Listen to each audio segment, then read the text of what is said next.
Assalamualaikum warahmatullahi wabarakatuh.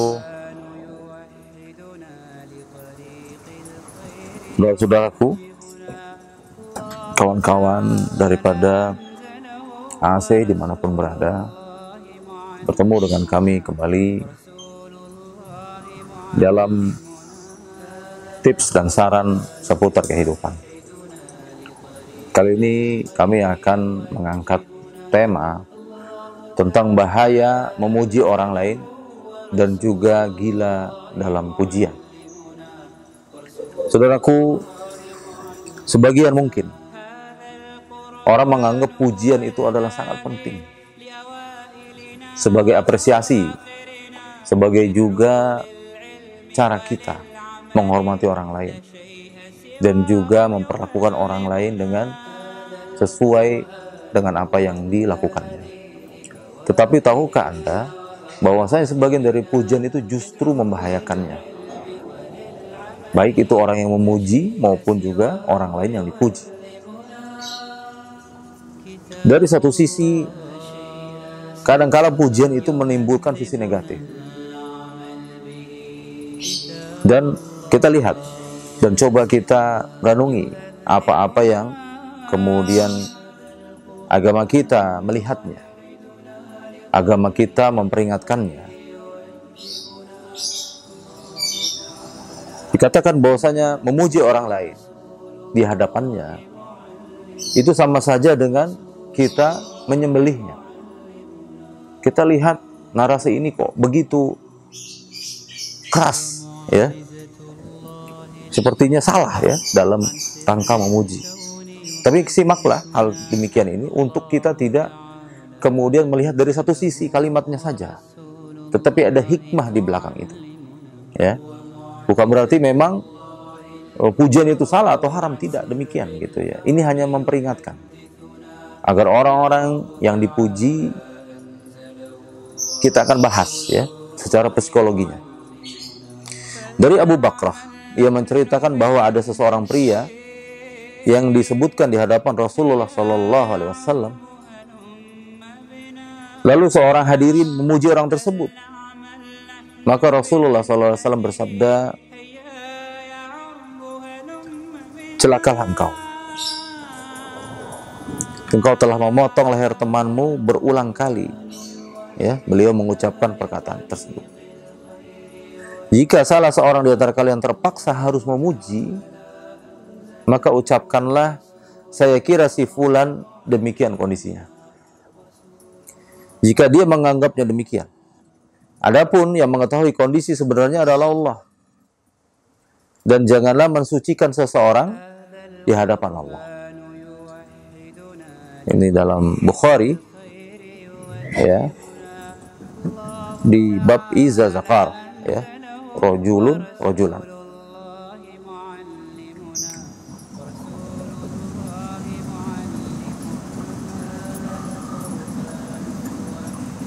Bisa dilihat ya di Bukhari di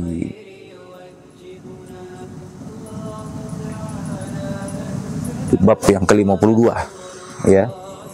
Kemudian juga di kitab Asy-Syahadat. Abu Musa berkata, Rasulullah SAW mendengar seorang pria berlebih-lebihan dalam memuji seseorang. Rasulullah SAW bersabda, "Kalian telah membinasakan atau mematahkan punggung orang itu." Ya. Di Bukhari di halaman 78, kemudian di kitab Al-Adab, ya. Kemudian di bab ma yakhoru minat tarmaduh, ya. Kemudian di hadis Muslim, ya, dalam masalah az-zuhud, lihat hal 67. Dari Ibrahim At-Taimi, dari ayahnya, ia berkata, "Kami duduk bersama Umar Ibnul Khattab radhiyallahu anhu. Lalu ada seorang pria memuji orang lain yang berada di hadapannya. Kemudian Umar berkata, 'Engkau telah menyembelih orang itu. Semoga Allah menyembelihmu.'" Ini hadisnya hasan Dikatakan pujian itu adalah penyembelihan. Maka hal ini berlaku apabila ia senang akan pujian yang diberikan kepadanya. Ada kaidah, kemudian para ulama mengatakan boleh memuji jika aman dari fitnah, atau maksudnya sisi negatif daripada pujian itu sendiri. Dari Abu Hurairah, ia menceritakan bahwasanya Rasulullah SAW bersabda, pria terbaik adalah Abu Bakar, Umar, Abdu Ubaidah, Usaid bin Hudair, Sabit bin Qais bin Syamas, Mu'az bin Amru ibnul Jamuh, dan Mu'az bin Jabal. Kemudian beliau mengatakan pria terburuk adalah fulan dan fulan. Beliau menyebutkan 7 nama.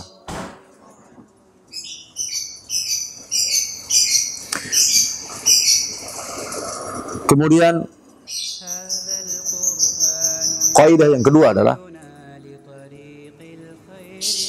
menyiramkan pasir ke wajah orang-orang yang doyan memuji. Dari Abu Ma'mar, ia berkata, ada seorang pria berdiri memuji salah seorang gubernur. Lalu Miknat ibn Aswad menyiramkan pasir ke wajahnya dan berkata, kami diperintahkan oleh Rasulullah untuk menyiramkan pasir ke wajah orang-orang yang memuji. Di As-Sahihah di 912 dan Muslim di kitab Az-Zuhud Al-68. Dari Atha ibnu Abu Rabbah, bahwa ada seorang pria memuji orang lain di hadapan Ibnu Umar. Ibnu Umar lalu menyiramkan pasir pada mulutnya dan berkata, Rasulullah SAW bersabda, jika kalian melihat orang-orang yang doyan memuji, maka siramkanlah pasir ke wajahnya. Dari Mihjan Al-Islami berkata, saya berjalan bersama Mihjan pada suatu hari hingga kami sampai di masjid milik penduduk Basrah. Pada saat itu Buraidah Ibnul Husayb sedang duduk di salah satu pintu masjid. Pada masjid itu terdapat seorang pria bernama Suqbah sedang melaksanakan sholat dalam tempo yang terhitung lama. Ketika kami tiba di pintu masjid di mana Buraidah sedang duduk di sana, Buraidah berkata, Buraidah adalah seorang yang suka bergurau. Wahai Mihjah, apa engkau sholat seperti sholatnya Suqbah? Mihjah tidak menjawabnya, tetapi dia lalu pulang. Raja berkata, Mihjan lalu berkata, sesungguhnya Rasulullah SAW pernah memegang tanganku. Lalu kami pergi bersama hingga menaiki gunung Uhud. Kemudian beliau menatap kota Madinah. Beliau lalu bersabda, kota ini, Madinah, terancam bahaya. Dia ditinggalkan oleh penghuninya dalam keadaan makmur. Dajjal mendatanginya lalu mendapati malaikat pada setiap pintunya, maka dia tidak dapat memasukinya. Beliau lalu turun kembali. Ketika kami sampai di masjid, Rasulullah SAW melihat seorang pria melaksanakan sholat, sujud dan ruku. Rasulullah SAW lalu bertanya kepada aku, man hadza? Siapa dia? Saya berkata dengan nada memujinya, ya Rasulullah, hadza fulan wa hadza. Wahai Rasulullah, dia adalah fulan dan kondisinya demikian. Lalu beliau bersabda, cukup, jangan engkau mendengarkan pujianmu sehingga engkau membinasakannya. Mihjan berkata, beliau lalu pergi. Ketika sampai di kamarnya, beliau seolah meniup 2 tangan sambil bersabda, sesungguhnya sikap beragama yang terbaik adalah mengerjakan kewajiban agama sesuai dengan kemampuan. Beliau mengucapkan sebanyak 3 kali. Kemudian kaidah selanjutnya, jangan tertipu dengan pujian orang lain. Ibnu Ajibah mengatakan, janganlah engkau tertipu dengan pujian orang lain yang menghampirimu. Sesungguhnya mereka yang memuji tidaklah mengetahui dirimu sendiri kecuali yang nampak saja bagi mereka. Sedangkan engkau sendiri yang mengetahui isi hatimu. Ada ulama yang mengatakan, barang siapa yang begitu girang dengan pujian manusia, maka syaitan pun akan merasuk dalam hatinya. Lihat di Iqazul Himam Syahmatan Al-Hikam, Ibnu Ajibah hal 159, Mauqi Al-Karaq Asy-Syamilah. Kaidah selanjutnya adalah doa yang diucapkan ketika dipuji orang lain. Lihatlah apa yang dilakukan oleh Abu Bakar As-Siddiq tatkala beliau dipuji oleh orang lain. Beliau radhiyallahu anhu pun berdoa, Allahumma anta a'lamu minni binafsi wa ana a'lamu binafsi minhum.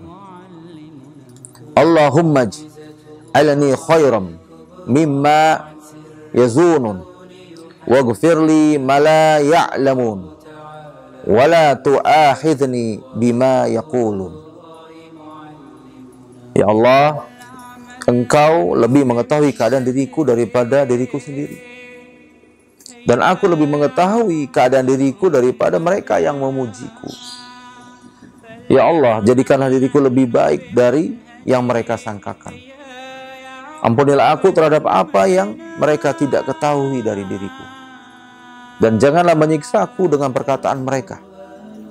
Diriwayatkan oleh Al-Baihaqi dalam Syu'abul Iman di juz keempat halaman 228 nomor 4876. Kemudian lihat Jami'ul Hadits Jalaluddin As-Suyuti ya di hal 145 As-Syamilah. Kaidah berikutnya, selalu raih ikhlas dan jangan cari muka atau cari pujian. Abul Qasim juga mengatakan ikhlas adalah membersihkan amalan dari komentar manusia. Zunnun menyebutkan 3 tanda ikhlas. Yang pertama, tetap merasa sama antara pujian dan celaan orang lain. Yang kedua, melupakan amalan kebajikan yang dulu pernah diperbuat. Yang ketiga, mengharapkan balasan dari amalan di akhirat dan bukan di dunia. Bisa dilihat di At-Tibyan fi Adabi Hamalatil Quran ya, di An-Nawawi hal 50 sampai 51. Maktabah Ibnu Abbas ya, cetakan pertama ya, tahun 1426 Hijriah. Maka jika kita melakukan suatu amalan, maka hendaklah kita tidak bercita-cita ingin mendapatkan pujian dari makhluk. Ya, cukuplah Allah yang memuji amalan dan kebajikan kita. Dan seharusnya kita mencari ridha Allah, bukan berkomentar kepada pujian manusia. Maka terlihat kenapa dalam agama ini begitu keras ya, melihat daripada orang yang memuji maupun yang dipuji. Kenapa? Kadang kita melakukan sesuatu karena pujian, bukan karena kaidah kebaikan itu sendiri. Mau membantu kaum muslimin harus divideokan, difoto dan lain sebagainya, harus disebut-sebut jumlahnya dan lain sebagainya. Maka ini larangan dalam Islam. Selain nanti bisa merusak hati, bisa merusak akal, maka kadang juga bisa merusak hubungan baik antara sama manusia. Ketika kaidah-kaidah agama tidak dipakai dalam masalah muamalah demikian. Maka saudaraku semua yang menyaksikan video ini, lihatlah bagaimana Islam mengatur ya, agar seseorang tidak suka dipuji dan juga jangan memuji orang secara berlebihan. Karena kaidahnya bahwasanya dia lebih tahu tentang diri dia. Ya, dia lebih paham bagaimana, apakah dia baik atau buruk. Dan kita juga dilarang memuji-muji seseorang di hadapannya, dikhawatirkan adanya penyakit hati dalam dirinya. Demikian, terima kasih. Assalamualaikum warahmatullahi wabarakatuh.